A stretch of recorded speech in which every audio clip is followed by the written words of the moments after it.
네, 감사합니다. 우리 옆에 계신 분들과 주의 이름으로 우리 사랑합니다 한번 인사 나누겠습니다. 주 안에서 사랑합니다.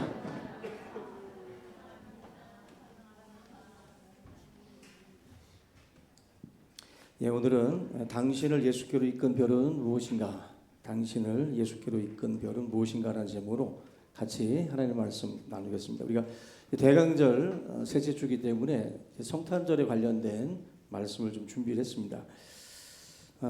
서양에서 나침반이 널리 쓰이기 시작한 시기가 14세기 이후로 알려져 있습니다.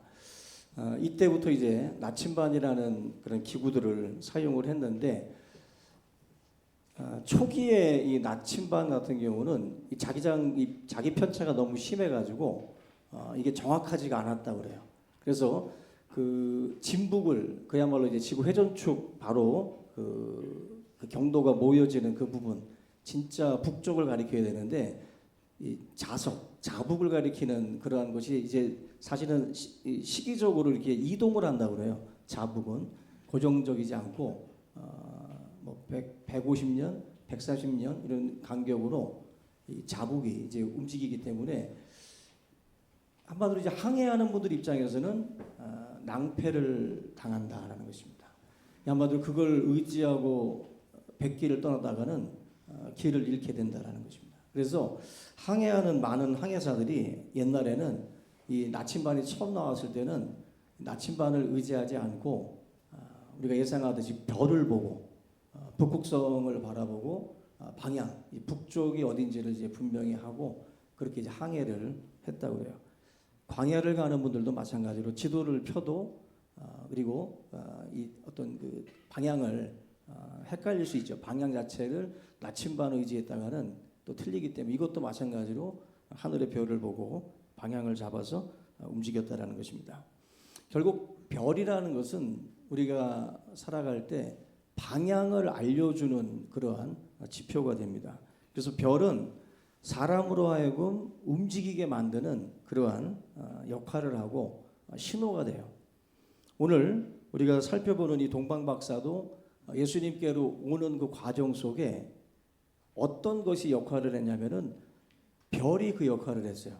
그죠? 오늘 말씀에도 나오는 것처럼 이 박사들이 이 별을 보고 2절 말씀 보면은 그에게 경배하러 왔다라고 말을 해요.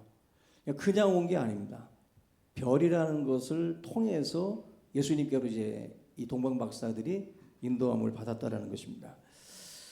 예수님을 모른다고도 할 수 있고 정확한 성경적인 지식을 갖고 출발했다고도 볼 수 없어요.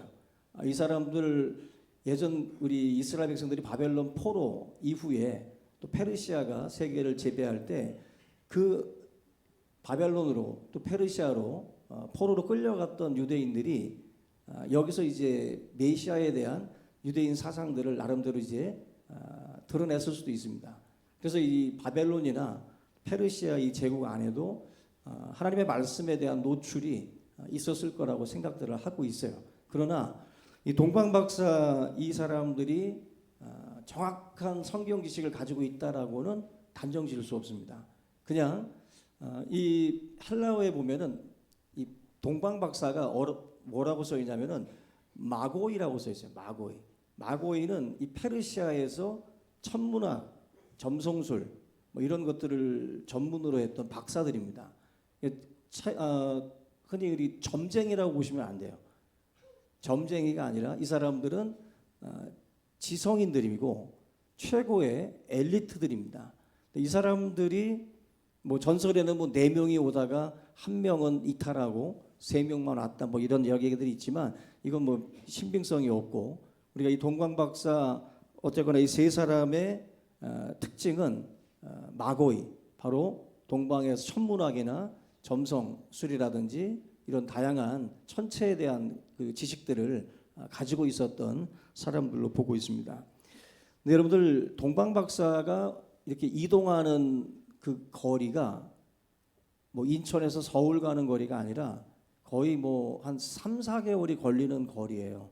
수천 킬로 되는 거리인데 우리 한번 생각을 해보면 동방박사가 그 페르시아 제국이 있었던 그 지역부터 해가지고 유대 땅까지 오는 과정에서는 거리상으로도 상당히 멀지만 위험하기도 해요. 지금처럼 뭐 비행기로 이동하거나 뭐 이렇게 자가용을 가지고 이동하는 것도 아니고 배를 타고 이동하는 것도 아니고 철저하게 낙타라든지 이런 이동 수단을 타고 그 먼 길을 가는데 그 여정에 강도의 위험이 없었을까? 분명히 있겠죠. 그죠? 수천 킬로 가는 동안에 만날 수 있습니다. 그리고 비용적으로도 상당히 많은 비용이 들어갈 거예요. 거의 3, 4개월을 걸어가야 되니까. 근데 그 먼 길을 위험 부담을 안고 그것도 불확실성, 굉장히 이게 뭐 확실한 것도 아니고 불확실성을 감수하고 이 동방박사 세 사람이 이 여정을 떠난 겁니다.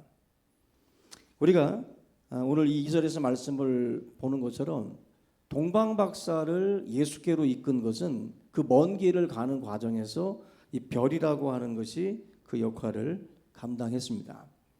오늘 그 제목을 2절에서부터 제가 잡았는데 당신을 예수께로 이끈 별은 무엇인가? 동방박사를 예수께로 이끌었던 별이 있었던 것처럼 저를 예수님께로 이끈 별이 있고 여러분들을 예수 그리스도 앞으로 인도한 별이 있습니다. 우리 스스로는 못 와요. 예수께서 우리를 이끄시는 과정 속에 그 별을 통해서 예수 그리스도 앞으로 이끄시는, 은유적으로 말씀을 드리면 이렇게 별이라는 그 도구는 예수께로 이끄는 하나의 역할을 하고 있었다라는 거죠. 분명히 저도 그렇고 여러분들도 그렇고 예수님 앞으로 이끌었던 별이 있으리라고 믿습니다. 그 별은 우리가 반짝반짝 빛나는 아름다운 별처럼 생각을 할 수 있지만 대부분 예수님 앞으로 인도해 왔던 별들을 보면 슬픈 별들이 많아요. 슬픈 별들. 한마디로 고통이나 아픔, 질병이나 또 실패나 그런 많은 어려움들 속에서 그러한 것들이 별이 돼서 예수님께로 한 발 한 발 오도록 만든 경우들이 많이 있습니다. 오늘 저는 이 부분을 좀 같이 좀 생각을 해보려고 그러는데 2장 1절에서 12절 말씀 안에 있는 여러 가지 구약적인 어떤 그 예언이라든지 이런 말씀들을 지난 뭐 성탄절이라든지 이럴 때 좀 다뤘기 때문에 좀 배제하고 오늘은 예수님 앞으로 이끌었던 이 별에 좀 초점을 맞춰서 여러분들에게 좀 말씀을 드리려고 합니다. 먼저 예수님께로 오게 만드는 그 별들 중에는 실패라는 별이 있어요. 실패. 우리 베드로가 예수님께로 이끌려 왔던 그러한 것은 바로 삶의 현장에서의 실패였어요. 삶의 현장에서. 성경을 보시면 누가복음 5장 5절에 베드로가 밤새도록 수고했는데 얻은 것이 없었다라고 말을 합니다. 어부였는데 고기를 잡는 어부였지만 밤새도록 일을 했지만 빈 그물로 돌아왔다라는 것입니다. 그런데 여러분 기억할 것은 베드로가 게을러서 실패한 것도 아니고 그리고 믿음이 없어서 또 열심히 부족해서 실패한 것도 아닙니다. 성경에서 나와 있는 것처럼 밤새도록 수고했어요. 열심히 최선의 노력을 다 했지만 이 베드로가 실패를 했다라는 것입니다. 여러분들 밤새도록 했는데 결과가 제로예요. 그 이스라엘 그 갈릴리 바다 같은 경우는 낮에는 너무 뜨겁답니다. 너무 햇빛이 너무 뜨거워가지고 물고기들이 저 깊은 곳으로 들어간대요. 수면 깊은 곳으로. 그리고 밤이 되면 물고기들이 이제 올라온다는 거예요. 그래서 어부들 같은 경우는 낮에는 그물을 수리한다든지 이런 작업들을 하고 밤에 조업을 한다는 거예요. 물고기들이 올라오는 그 시간에 조업을 해서 거두어 드리는 겁니다. 그러니까 밤이 새도록 수고했다라는 것은 적정한 시간에 가서 물고기들이 올라올 수 있는 시간에 가서 베드로가 일을 한 겁니다. 시기를 몰랐거나 전혀 헛발질하는 그 자리에서 한 게 아니라 충분히 물고기들이 뛰노는 그 시간대에 가서 일을 했다라는 거예요. 그런데 아무 열매가 없었다라고 말씀을 합니다. 그러니까 베드로는 아마추어가 아니잖아요. 그죠? 공휴일에만 낚시 가는 그런 취미 생활하는 분도 아니고 본업 자체가 어부예요. 전문가죠. 그죠? 전문가인데 실패할 확률이 가장 낮은 시간에 가서 일을 했음에도 불구하고 빈 그물로 돌아왔다라는 것입니다.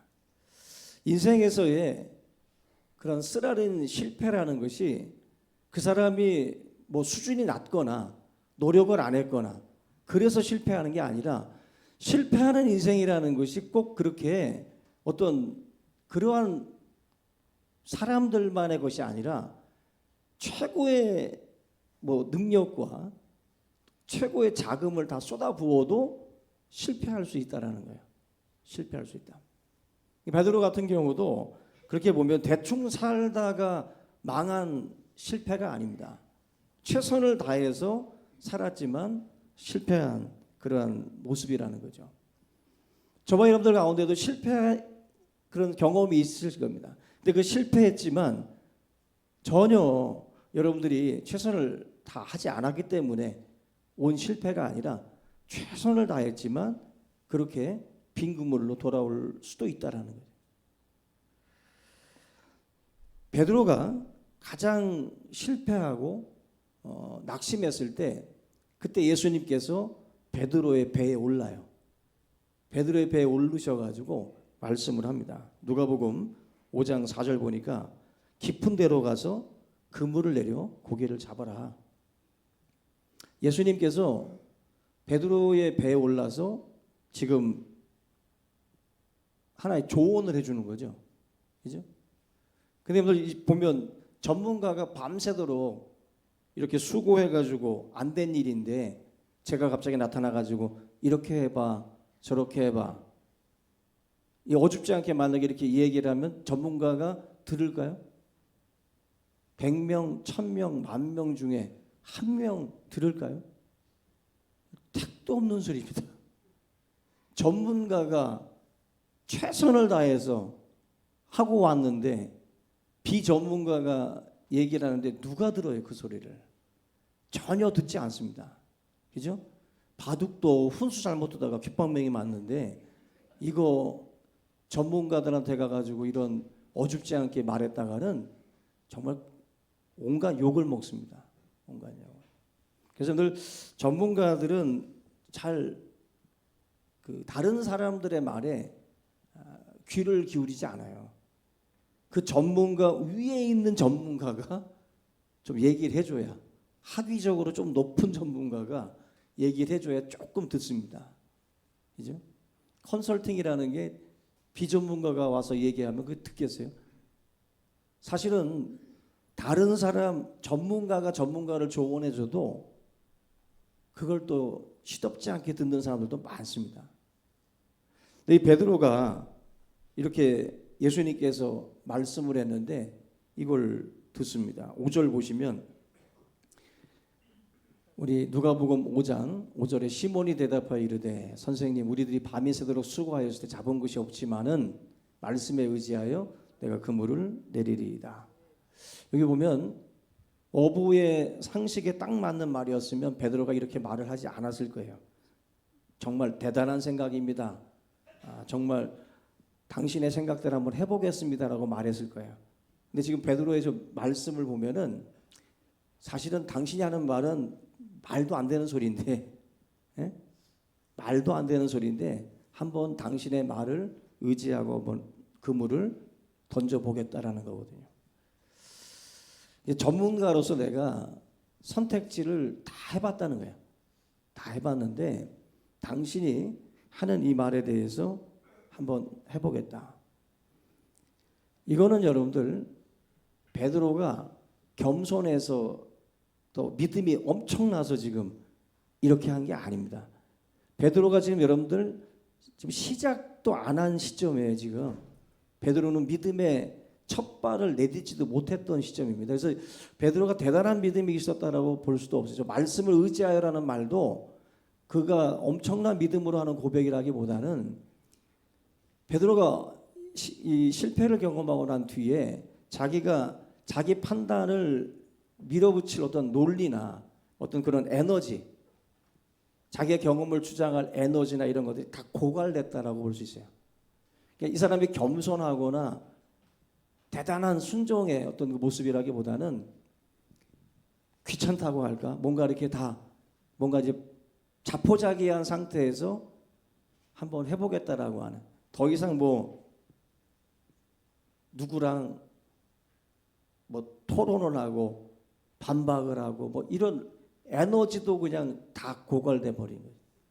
이 상태에서 그냥 버틸 힘 자체가 소진된 거예요. 버틸 힘이. 이 상태에서 지금 예수님의 말씀대로 그물을 내리겠다는 거죠. 만약에 베드로가 조금이라도 숨이 살아 있었으면 예수님한테 이런 말을 했을 거예요. 지금 낮인데요. 고기가 물속으로 들어갈 시간인데요. 깊이. 지금은 아닌데요. 온갖 말들이 아마 베드로 입에서 터져 나왔을 거예요. 근데 지금 베드로는 힘이 없어요. 그냥 다 훑어봤고 다 해봤습니다라는 말도 하기 싫고 그냥 그 말씀에 의지해서 내가 그물을 던지겠다라고 말씀을 합니다. 여러분들, 하나님께서 고집센 사람들을 꺾으실 때 가서 말한다고 됩니까? 절대로 그러지 않아요. 전문가, 비슷한 사람, 고집 센 사람, 이 사람들 말로 설득 안 됩니다. 절대로. 숨이 살아있을 동안에는 절대로 남의 말에 귀를 안 기울여요. 이런 사람들을 꺾는 방법이 뭐냐면 네 한번 해볼 거 다 해보라는 거예요. 그래서 물에 빠진 사람 건질 때도 살아있으면 안 돼요. 그죠? 힘이 살아가지고 버둥버둥 될 때는 건지면 안 된다 그러잖아요. 같이 끌어안고 물속으로 들어가기 때문에. 언제 건져요? 다 죽어갔을 때. 그때 가서 머리 잡아버리고 그냥 땡기라는 거죠. 하나님이 사람을 이끄실 때에도 보면 실패라는 이 어떤 그 상황, 그리고 자기가 해볼 거 다 해보고 아주 바닥칠 때, 그때까지 하나님이 그냥 내버려 둡니다. 그리고 그 이후에 하나님께서 그 인생들을 불러 들이신다는 거예요. 바로 하나님께서 지금 우리의 인생에 들어올 수 있는 그 공간을 만드시는 작업이 바로 이거라고 봐요. 베드로가 밤이 새도록 수고한 이 시간, 그리고 실패한 이 순간들이 결국 예수님께서 들어갈 수 있는 그나마 공간이 만들어지는 순간이에요. 이게 없었으면 전혀, 믿음은 들음에서 나고 들음은 그리스도의 말씀으로 말미암는다 그랬는데, 이 공간이 만들어지지 않으면 들으려고도 하지 않습니다. 여러분들이 교회로 끌고 오고 싶어도 들으려고 하지 않아요. 그나마 들을 수 있는 자리에 그나마 온다는 것만으로도 공간이 만들어진 거예요. 예수님이 들어갈 수 있는 공간이 만들어지는 겁니다. 베드로라는 인생이 전문가가 돼가지고 그물만 던지면 만선이면 예수 같은 분이 와가지고 떠든다고 그게 들리겠어요? 저리 가라 그러죠. 예수님의 말씀이 베드로의 귀에 그나마 저항 없이 들어갈 수 있었던 것은 바로 이것 때문입니다. 이것 때문에. 실패라고 하는 것을 통해서 또 해볼 거 다 해보고 완전히 고갈된 상태에서, 그냥 우리가 흔한 말로 번아웃 되는 거예요. 이 상태에서 이제 하나님이 일하시기 시작하더라는 것입니다. 결국 이게 베드로를 예수님께로 이끈 별이 된 줄로 믿습니다. 저와 여러분들의 인생에도 이런 별이 작용을 했을 수 있어요. 이런 것이. 결국 이걸 통해서 그나마 내가 한 발 한 발 예수님께로 오게 됐다라는 거죠. 두 번째는 질병이라는 별입니다. 질병. 마가복음 5장 25절 이하에 보면은 12년 동안 혈류병을 앓는 여인이 나와요. 이 사람은 모든 의사들을 다 만나봤지만 의사들을 통해서 엄청난 또 상처도 받고 돈은 돈대로 쓰고 또 이 혈류병이 사회적으로 격리당하는 사람들로부터 부정한 자로서 이제 치부되는 그러한 질병이기 때문에 육체적인 고통뿐만 아니라 이런 사회적인 그 고립의 고통도 있어요. 또 하나는 신정국가인데 하나님을 예배하는 공동체인데 성전에 들어갈 수가 없어요. 그 하나님을 예배하는 그 자리에 같이 있을 수가 없어요. 그냥 한마디로 삼중고를 겪는 육체적인 고통, 사회적인 격리, 또 종교적인 어떤 그러한 고립. 이게 지금 이 여인에게 찾아온 엄청난 고통입니다. 결국 돈은 돈대로 다 소진되고 아무것도 남지 않은 상황에서 결국 이 혈류병 앓는 이 여인이 마지막으로 이제 예수님께로 간 거예요. 돈이 남아 있었으면 좋은 의사 찾아갔을 거예요. 병이 조금이라도 나아졌으면 기대하고 있었을 거예요. 근데 다 소진되고 아무것도 남지 않은 거예요. 이 상황에서 결국 예수님의 그 옷자락을 붙잡음을 통해서 그 놀라운 기적들을 경험하고 예수님을 만나게 됩니다. 건강할 때는 예수님을 찾지 않았고 병이 깊어지고 또 가난해지고 여러 가지 어려움들이 겹치면서 결국 이 여인은 예수님께로 나오게 된 겁니다. 우리 성도님들 중에도 질병이라는 그 별을 통해서 예수님께 나온 경우들이 있죠. 저희 어머님도 질병으로 인해서 예수님께로 나왔어요. 아마 이 안에 있는 분들 중에도 질병을 통해서 예수님께로 나아오신 분들이 있을 겁니다. 제가 그 한 분을 소개해 드릴게요.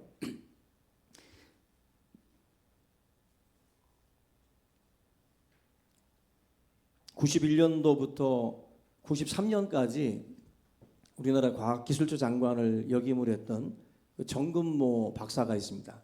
이 사람은 카이스트 제4대 총장을 역임하기도 했던 분인데 이분 스토리가 좀 길지만 제가 여러분들과 함께 좀 나누고 싶은데요. 51년도에 6학년이었을 때 우리나라에서 국가고시가 있었다 그래요. 국민학생들 대상으로. 근데 국가고시에서 당시에 전국 수석을 차지해요. 그해 다음 달에 경기중학교에 또 수석으로 진학을 합니다. 그리고 경기고등학교 입학 시험도 또 수석으로 합격을 해요. 그 다음에 1학년 1학기 때 검정고시를 봅니다. 대학 수석을 차지합니다. 아직 놀라면 안 돼요. 3년의 고등학교 과정을 4개월 만에 마쳐요. 그리고 이듬해 곧바로 2월 달에 서울대학교 물리학과에 차석으로 들어갑니다. 그리고 졸업한 뒤에 서울대학교 행정대학원에서 수석으로 또 진학을 합니다. 이렇게 훌륭한 과학 인재가 갑자기 행정대학원이라는 곳으로 갔잖아요. 여기에 대해서 신문 기사가 실려요. 과학신동, 기술자에 대한 천시항의로 행정대학원에 진학하다.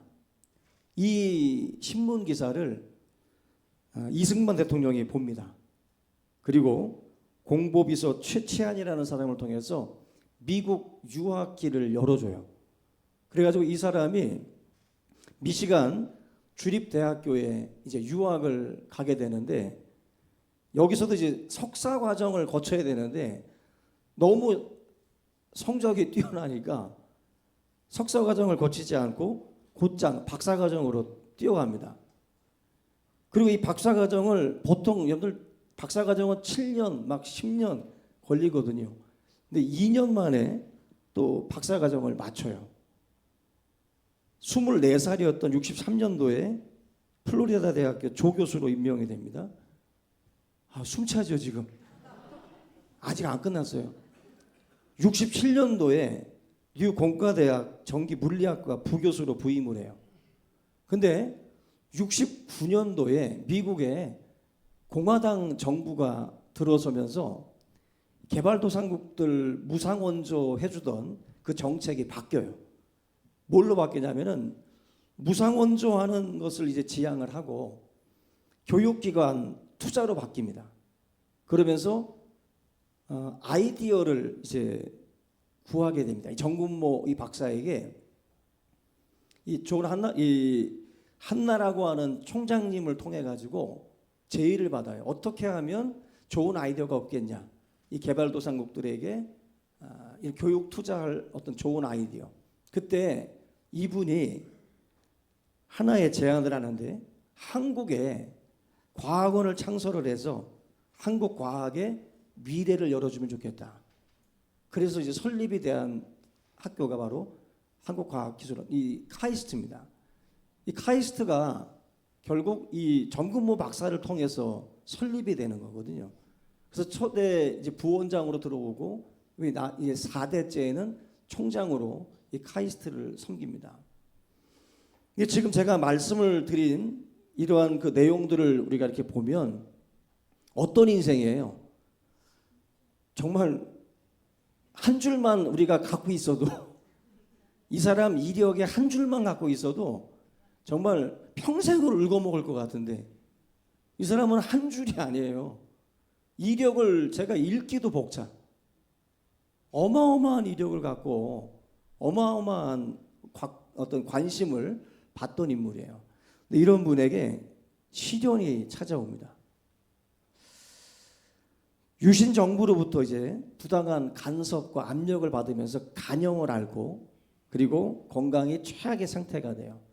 그래서 미국에서 이제 치료를 받고 이러는 중에 아들 진우라고 하는 아들이 있었는데 이 아들이 만성 신장염이라는 것을 뒤늦게 알게 됩니다. 의사가 말하기를 이 신장의 기능이 길어봤자 5년밖에 못 간다는 거예요. 다시 말하면 이 신장을 이식하지 않으면 살 가능성이 없는 거죠. 결국 이런 투석을 통해서 버티게 되는데 투석을 하면서 건강 상태가 너무 안 좋아져 가지고 결국에는 신장을 이식을 하는데 정근모 박사가 자기 신장을 이 아들에게 이식을 합니다. 근데 이식한 이 신장이 이 부작용을 일으키면서 건강 상태가 안 좋아져요.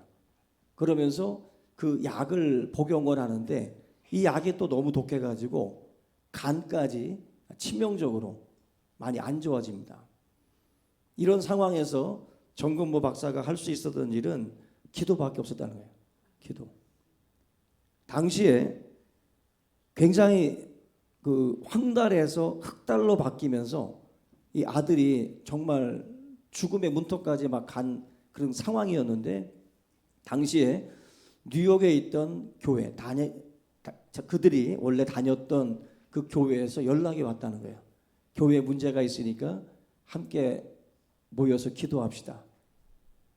근데 지금 아들이 막 황달에서 흑달로 넘어가고 지금 막 중례 세안하는 상황이었는데 그 부인이 권사님들에게 우리 아들 맡기고 가서 같이 기도합시다. 그래서 정근모 박사와 그 아내가 그 뉴욕까지 가서 거기서 같이 교회를 위해서 그리고 아들 진우를 위해서 함께 기도하고 그리고 돌아왔다라는 거예요. 근데 철야 기도를 하고 돌아왔는데 황달에서 흑달로 바뀌면서 그렇게 죽어가던 아들이 회복이 됐다는 거죠. 근데 이게 정근모 박사로 하여금 기도하게 만들고 하나님 앞에 나아가게 만든 하나의 끈이 됐잖아요. 근데 이 아들이 이거로 그냥 계속 해피엔딩이면 좋겠는데 아들의 건강이 또 이제 약을 복용하다 보니까 우울증이 찾아와요. 그래서 자살 시도를 이 아들이 2번이나 합니다. 그러면서 차를 타고 가다가 한 번 가로수를 들이받는 자살 시도를 했는데 살아났어요. 2번째는 10m가 되는 낭떠러지에서 차를 몰고 가다가 떨어졌는데 소나무에 걸렸어요. 그래서 그 생명을 또 하나님께서 그 소나무 연한 가지가 그 차를 받쳐주는 바람에 죽지 않고 살아났습니다. 정금호 박사가 아들의 이러한 아픔이라든지 자살 시도 때문에 우리가 생각했던 이런 화려한 그 경력을 갖고 있던 분이지만 자기가 할 수 있는 게 아무것도 없었어요. 자기가 할 수 있는 게 최고의 두뇌였지만 자기의 아들을 살릴 방법이 없었다는 거예요. 그래서 그 고통 속에서 하나님 앞에 기도하고 기도하는데 어느 날 교회에 부흥회가 열렸는데 부흥회에서 남들은 다 방언하고 남들은 다 은혜 받고 우는데 부흥회 3일 동안 새벽, 오전, 저녁 집회를 3일 동안 하는데도 자기에게는 전혀 그러한 것들을 하나님이 허락하지 않더라는 거예요. 너무 속상해서 모든 부흥회를 마치고 주일 오전 예배를 드리는데 갑자기 마음에서 막 눈물이 나더래요. 그래서 이 눈물을 절제를 하고 이제 예배를 잘 마쳤지만 저녁 예배 때 완전히 터진 거예요. 저녁 예배 때 말씀을 듣는 가운데 엄청난 회개와 엄청난 역사가 일어나는 이때 이 정금모 박사가 들었던 하나님의 음성이 있습니다. 하나님께서 뭐라고 말씀하냐면은 아들아, 너는 내 아들에 대해서 감사해 본 적이 있니? 그러더래요. 아들은요, 정금호 박사처럼 학력이 좋은 것도 아니고 부모한테 뭐 상장 가지고 온 것도 아니고 계속 아프고 근심덩어리고 자살 시도하고 감사할 거리가 없었거든요. 근데 하나님이 정금호 박사한테 너 네 아들에 대해서 감사해 본 적이 있어? 묻더래요. 하나님, 뭔 감사할 게 있냐고. 근데 갑자기 정금호 박사의 마음에 하나님이 깨달음을 주시는데 자기가 지금 효자였다라고 생각을 하고 자기는 부모님에게 엄청난 그런 상장을 갖다 주고, 그죠? 세속적인 기쁨들을 막 안겨줬지만 정작 자기의 부모들에게 영생의 소망, 이 구원의 소식을 전해주지 않았다는 거예요, 자기는. 근데 이 아들, 이 진우의 이 만성 신장염이라고 하는 것, 또 자살을 시도하는 아들의 이 고통, 이걸 통해서 결국 이 부부는 신앙생활을 시작을 했다는 거예요. 그리고 이 아들 때문에 하나님 앞에 가게 됐고 기도하게 됐고 기도하는 가운데 하나님을 만나고 체험을 하면서 영생에 대한 소망, 구원에 대한 확신을 자신들은 가지게 됐다는 거예요. 그러고 보니까 아들 이 진우가 지금까지는 자기에게 큰 고통이고 근심거리라고 생각을 해왔는데 생각을 해보니까 그게 아니더라는 거예요. 아들 진우가 자기를 구원하기 위해서 이 무거운 짐을 져야 했다라는 생각이 들더라는 거예요. 나라는 인생을 하나님이 구원하기 위해서 내 아들이 만성 이 신장염의 이 고통을 끌어안고 살게 만들어서 결국 나라는 이 교만 덩어리가 하나님 앞에 엎드리게 만들고 꺾어지게 만들었다라는 거예요. 이걸 깨닫는 순간 정금호 박사의 눈에서 눈물이 쏟아지기 시작을 하는데 멈추지가 않더래요. 사실은 성도들이 과거에도 이분을 위해서 막 기도해 줄 때 불같은 성령을 주옵소서 기도하면 속으로 그랬대요. 비둘기 같은 성령, 비둘기 같은 성령. 자기는 저렇게 막 저런 걸 원치 않았다는 거예요. 자기는. 그런데 하나님이 그날은 예배 시작부터 끝까지 눈물과 통곡이 멈춰지질 않아가지고 목사님도 걱정하고 성도들도 걱정하면서 다 그런 생각을 했다는 거예요. 아들이 잘못됐나? 아들에게 문제가 생겼나? 온 성도가 의식이 돌아올 때까지 걱정을 하면서 했다는 거예요. 그런데 이분이 눈물을 멈추고 했던 고백은 그게 아니라는 거예요. 하나님께서 아들을 통해 가지고 자신을 그리스도 앞으로 인도했다라고 하는 이 엄청난 이 사실을 깨닫고 나니까 모든 것이 이제 감사하더라고요. 모든 것이. 여러분들, 제가 아까 이력을 읽어드릴 때 숨가뻤죠. 그죠? 바쁘기도 할 거 아니에요. 여러분들 바쁘잖아. 근데 이런 분이 바쁘면 얼마나 바쁘겠어요? 예? 예수 그리스도 앞으로 올 수 있는 가능성이 몇 프로나 될까요? 이런 분들이. 근데 하나님께서 이 정금호 박사를 통해 가지고 하나님이 귀한 일들을 이제 하시게 되는 거죠. 이런 아들의 질병을 통해서 그를 그리스도 앞으로 이끌어서 귀한 도구로 사용을 하시는 거예요. 저는 이 자리에 함께 예배하는 우리 모든 성도님들도 여러 가지 이유, 여러 가지 별들을 통해서 이 자리까지 오게 된 줄로 믿습니다. 결론적으로 결국 이 별을 보고 왔던 동방 박사는 성경의 말씀에 베들레헴에서 유대의 왕이 난다라고 하는 이 사실을 깨닫게 되고, 그리고 베들레헴으로 가서 예수님을 예배하는 자리로 나가요. 우리 모두가 다 다른 별들을 통해서 이끌려서 왔지만 결론적으로 그리스도 앞으로 최종적으로 이끄는 것은 말씀이에요. 성경을 통해서 저와 여러분들이 예수님을 경배하는 경배자로 우리가 서게 됩니다. 오늘 이 말씀을 통해서 저도 그렇고 여러분들도 그렇고 우리를 이끌었던 그 별, 소중한 별입니다. 그 시간들이, 그걸 감사하고 하나님을 또 참되게 예배하는 모든 예배자가 될 수 있기를 주님의 이름으로 축원합니다. 우리 시간 오늘 말씀을 함께 붙들고 간절한 마음으로 기도하겠습니다. 살아계신 하나님 아버지, 은혜와 사랑을 감사를 드립니다.